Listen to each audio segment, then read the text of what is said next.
ইউক্রেনের রাজধানী কিয়েভে রাশিয়ার শক্তিশালী ব্যালিস্টিক ক্ষেপণাস্ত্র হামলায় অন্তত 2 জন নিহত হয়েছেন। কিয়েভের পাশাপাশি রণক্ষেত্রের অন্যান্য অংশেও দুই দেশের মধ্যে ব্যাপক পাল্টাপাল্টি ড্রোন ও বিমান হামলা চলেছে।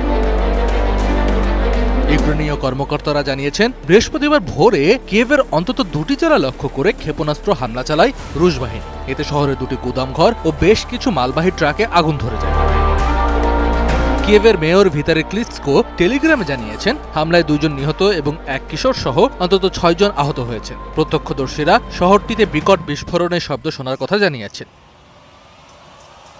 এদিকে গত 24 ঘন্টায় দুই দেশের সীমান্ত ও রণক্ষেত্রের সংঘাত আরও তীব্র রূপ নিয়েছে। পাল্টাপাল্টি হামলায় মেতে উঠেছে মস্কো ও কিয়েভ। রুশ প্রতিরক্ষা মন্ত্রণালয়ের দাবি, তারা ইউক্রেনের দূরপাল্লার ড্রোন মজুদের স্থান, লজিস্টিক হাব, জ্বালানি কেন্দ্র এবং বন্দর অবকাঠামো লক্ষ্য করে সফল হামলা চালিয়েছে।